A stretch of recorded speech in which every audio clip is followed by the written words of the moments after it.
जवेद चौधरी के express TV पे programme में पीपल्स पार्टी के एमएनए कादर मंदोखेल ने मुसलसल मेरे खिलाफ फोश ज़बान इस्तेमाल की। वक्फे के दौरान मुझे और मेरे वालिद साहब को नंगी और गलीज गालियाँ दी और जिस तरह से मेरे मरहूम वालिद के हवाले से इसने नाजेबा कलामात अदा किए और मुझे ना सिर्फ अब्यूज़ किया, थ्रेटन किया और हरास किया और धमकियाँ दी। और मंदोखेल की इस बदकलामी और बदज़बानी की वजह से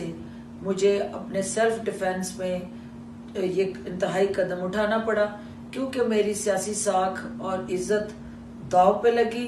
और जो वीडियो लीक की गई ये सिलेक्टिव वीडियो लीक हुई और मैं चाहूँगी कि ये मुकम्मल वीडियो लीक हो ताकि अवाम तक ये हक़ाइक़ पहुँचे कि उसने किस तरह से मुझे इस इंतहाई कदम पे मजबूर किया। लिहाजा मैं अपने कानूनी माहिरीन के साथ मशावरत के बाद ये फैसला करूँगी कि मुझे 62-63 के तहत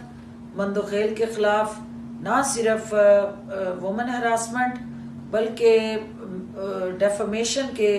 केस के हवाले से भी अपनी तरजीहात तय करनी है और कानूनी चाराजोई करना मेरा हक है और मैं उसको पुरस्कार